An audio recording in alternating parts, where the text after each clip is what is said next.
안녕하세요. 저는 광명 칠목장 천소희 자매입니다. 오늘 이 자리에 서서 간증하게 해주신 하나님께 감사드립니다. 저는 어릴 때부터 아버지를 제외하고 모든 친인척 및 가족이 교회를 다니고 또 교회 안에서 직분을 맡으며 열심히 봉사와 사역을 하는 등 교회 안에서의 삶을 살았습니다. 그런 제가 20살 때 서울로 대학교를 오면서부터 독립을 해야 했기에 주말에도 일을 하며 바쁘게 살아가다 보니 교회에 나갈 시간조차도 없게 되었습니다. 낯선 곳에서 좋은 교회를 찾기도 어려웠지만 예배 드리는 시간조차도 돈을 벌어야 한다며 자연스레 예배로부터 멀어졌고 교회를 다니지 않게 되었습니다. 하지만 마음속에서는 항상 알 수 없는 죄책감과 주님을 향한 죄송한 마음만이 저를 불편하게 하였습니다. 그러던 중 제가 지금의 남편을 만나 광명으로 이사를 오게 되었고 아기를 낳으면서부터 주님을 향한 갈망이 더욱 깊어졌습니다. 어릴 때부터 제가 교회를 다녔던 것처럼 내 아이도 그렇게 주님을 알아가고 자라나길 바랬기 때문이었습니다. 그래서 아이를 안고 홀로 주변 교회를 찾아갔던 저는 그저 찬송가만을 불렀을 뿐인데 가슴이 벅차오르고 알 수 없는 눈물이 폭포처럼 흘러내리기 시작했습니다. 그 순간 저도 당황스러웠으나 정말이지 내가 하루빨리 주님을 다시 찾아야겠다고 생각했습니다. 그러나 마음과는 다르게 아무도 없는 타지에서 홀로 육아를 하며 주일에 교회를 찾아가기는커녕 진정한 육아지옥의 굴레에서 허덕이며 스스로 그래 조금 더 키워놓고 내가 덜 힘들 때 나가자라며 합리화를 시켰습니다. 아마도 죄책감에서 조금이나마 자유롭고 싶었나 봅니다. 그러던 어느 날 아이가 어린이집을 다니던 4살 무렵 길을 지나가다 큰빛교회를 보게 되었고 성서 침례라는 새로운 교파에 호기심을 가지며 저도 모르는 이끌림에 어떤 교회인지 교회를 검색하며 알아보았습니다. 저는 그동안 제가 어릴 때부터 다녔던 대한예수교 장로회 외에는 모두 이단까지는 아니나 정통 성경을 가르치는 교리는 아니라고 생각했기 때문에 혹시나 이 교회가 이단은 아닐까 의심병을 키우며 본격적으로 파헤쳤습니다. 누가 보면 당장이라도 이 교회를 다닐 것처럼 말입니다. 교회를 알아보던 중 목사님의 성함이 같은 천씨라는 사실에 또 천소영 사모님이 제 동생의 이름과 같다는 사실에 잘 알아봐야지 하던 마음은 어느새 좋은 교회겠구나 하는 긍정의 마음으로 바뀌었고 더욱 꼼꼼히 알아보았습니다. 성경 중심의 교리를 가르치는 교회라는 말에 굳이 같은 교파가 아니어도 하나님의 말씀을 성경 그대로 정확하게 가르치고 사람들에게 알려준다면 무슨 상관이 있을까라는 생각이 들었습니다. 이렇게 이 교회에 나가볼까 생각을 하던 중 지금 살고 있는 집으로 이사를 하였는데 어느 날 아랫집 이웃이 띵동하고 초인종을 누릅니다. 새로 이사를 왔다며 시간 날 때 차 한잔 하자고 말입니다.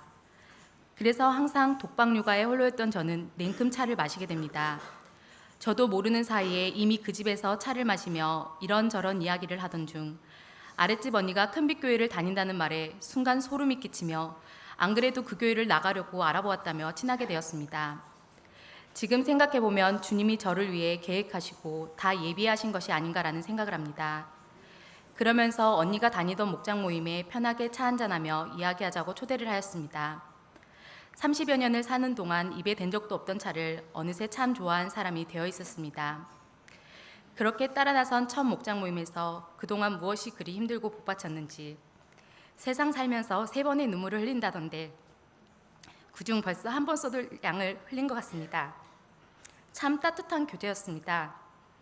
그러나 목장 모임은 계속 나갔으나 교회 예배에는 선뜻 참석하기가 어려웠습니다. 내가 이곳을 다닐 때에는 굳은 결심을 하고 성실히 다녀야 한다는 부담감이 있었습니다. 이런 생각으로 차일피일 미루던 차에 5살이 되던 딸이 유치부 짝꿍 초대에 본인이 전도받아 또 저를 전도하게 됩니다. 한마디로 딸 덕분에 그 어렵다던 교회에 첫 발걸음을 하였습니다. 교회는 생각보다 참 따뜻한 느낌이었습니다.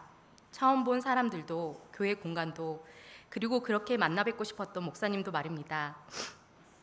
첫 예배를 드리고 또 한 번 마음속 깊은 곳에 용암 같은 끓어오름과 참회의 눈물을 흘리던 저는 그동안 주님 앞에 선뜻 나오지 못하고 세상 속에 방황하던 죄책감과 회개의 눈물이었습니다. 하지만 예배를 참석하면 참석할수록 마음의 부담감은 더욱 커졌습니다. 저의 기준에서는 어릴 때 다니던 교회에서 이미 구원받았고 세례 또한 받았는데 자꾸 예배 시간에 목사님이 말씀하시는 구원 영접 질문이 제 마음을 심히 불편하게 하였습니다. 그때마다 저는 제 자신에게 너는 이미 구원받았어, 너한테 하는 말이 아니야 라며 모르는 척했지만 주일마다 그 시간이 되면 나보고 손을 들라고 하는 건가? 내가 손을 들 때까지 하는 건가? 계속 마음이 찔리고 잡을 안 서겼습니다. 그래서 목장 언니들에게 말하니 다시 한번 네가 믿고 있던 구원의 확신이 정확한 것인지 검증을 받아보라 하였고, 그 말조차도 그동안의 나의 믿음과 구원에 대한 확신을 의심받는 것 같아 기분이 좋지 않았습니다. 그래서 내가 받은 구원이 확실한데 꼭 다시 이곳에서 검증받아야 된다고 하면 내 마음이 내킬 때 하겠노라고 교만 아닌 교만 속에서 오기를 부렸지만 저의 불안함은 더욱 커졌습니다. 내 구원의 믿음이 확실하다면 목사님의 저 한마디에 내가 찔릴 필요도 불편한 마음이 들 필요도 없을 텐데 그 시간이 괴로웠습니다. 오늘 손을 들까? 아니야, 오늘은 일찍 예배를 마치고 어디를 가야 해. 또 그 다음 주에는 오늘 손을 들까? 아니야, 딸이 날 무척이나 기다리고 있을 거야 라는 혼자만의 핑계를 대며 무려 2년의 시간을 버텼습니다. 새삼 인내력이 대단한 저였습니다. 물론 교회를 계속 나오는 저를 보며 벌써 구원받고 침례식까지 받은 줄 아는 분도 있었습니다. 가끔씩 저를 아는 분들이 교제 중 구원을 받았냐고 물어보면 2018년은 어감이 좀 그러니 2019년에는 꼭 할 거예요 라며 호언장담을 하였습니다. 항상 언제 할까 마음을 다지며 예배에 참석하던 저는 괜히 사람들의 시선이 부담스러워 농담 삼아 대한임시정부 수립 100주년을 기념하여 저도 구원의 날을 정했다며 2019년 3월 3일에 예수님을 영접하게 되었습니다. 로마서 10장 9절에서 10절 말씀, 내가 만일 내 입으로 주 예수님을 시인하고 하나님께서 그분을 죽은 자들로부터 살리신 것을 내 마음속으로 믿으면 구원을 받으리니 사람이 마음으로 믿어 의에 이르고 입으로 시인하여 구원에 이르느니라. 아멘. 그 구원 영접이 그동안 그리 어려웠던 것인가? 그동안 수많은 핑계와 교만했던 나의 믿음을 사람들 앞에서 시인한다는 것이 부끄러워 한참을 망설이고 귀한 시간을 버린 제 자신이 한없이 부끄러웠습니다. 에베소서 2장 8절에서 9절 말씀, 너희가 믿음을 통해 은혜로 구원을 받았나니 그것은 너희 자신에게서 난 것이 아니요 하나님의 선물이니라.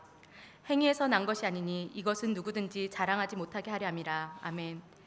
제가 잘해서 또 제가 잘나서 주신 것이 아닌 오로지 믿기만 하면 주신다는 하나님의 선물을 제가 밀어내고 있었던 것입니다. 한마디로 복을 발로 차버린 것이었습니다.